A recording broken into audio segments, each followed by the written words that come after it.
Saya yang saya akan bermomen. Keterkaitan lato-lato dalam fisika.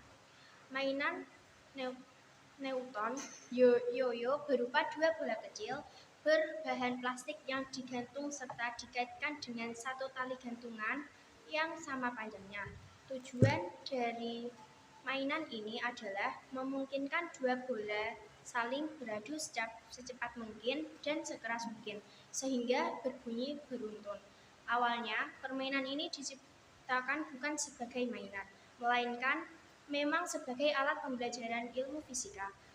Banduan plastik tersebut digunakan untuk menjelaskan pada anak mengenai hukum Newton.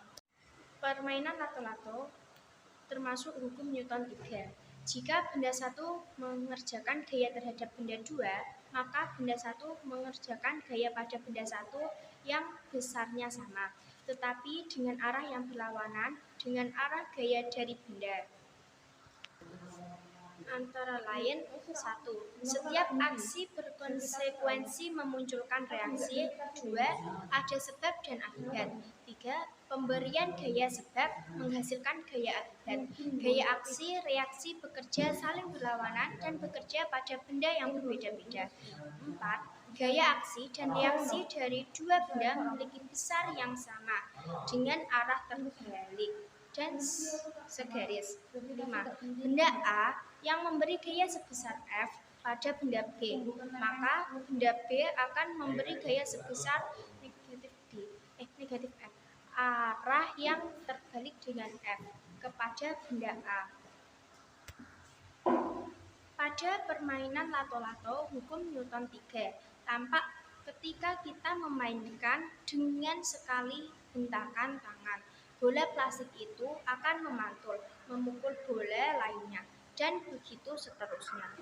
Gerakan harmonik sederhana adalah gerakan bolak-balik benda melalui suatu titik keseimbangan secara periodik dengan amplitudo dan frekuensi yang tetap.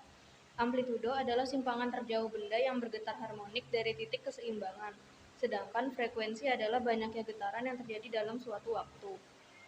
Dalam gerak harmonik, terdapat gaya yang disebut gaya pulih. Gaya pulih adalah gaya yang menyebabkan benda selalu kembali ke titik setimbang. Dalam mekanika klasik, impuls adalah integral dari gaya terhadap waktu. Kerjanya gaya tersebut seperti permainan lato-lato. Karena gaya merupakan suatu besaran vektor, maka impuls juga merupakan besaran vektor. Satuan dari impuls adalah new second. Satuan SI bisa digambarkan dengan N besar dan S kecil. Busa merupakan besarnya energi atau gaya yang diberikan untuk memindahkan atau menggerakkan suatu benda atau objek. Busa atau dalam bahasa Inggris disebut dengan watt, yang dalam fisika digambarkan dalam bentuk huruf V. Dalam arti fisika, busa dapat didefinisikan sebagai kekuatan yang menyebabkan pergerakan suatu objek. Berdasarkan arah dan perpindahan benda, busa bisa dibedakan menjadi 3 macam. Salah satunya adalah usaha negatif. Usaha negatif merupakan usaha yang dilakukan oleh suatu gaya yang arahnya berlawanan dengan arah perpindahan benda. Atau dengan kata lain, usaha negatif timbul ketika suatu gaya yang bekerja pada suatu benda justru berfungsi untuk menghambat gerak benda tersebut. Apabila suatu benda bergerak ke kanan dan sebuah gaya bekerja pada benda ke arah kiri, maka gaya tersebut dikatakan melakukan usaha yang negatif. Secara matematis, besar usaha yang dilakukan oleh gaya yang berlawanan arah dan perpindahannya sama dengan hasil kali gaya dengan perpindahan benda. Atau jika dalam rumus bisa ditulis B sama dengan NF kali S. Contoh dari usaha negatif yaitu seperti pada permainan lato-lato.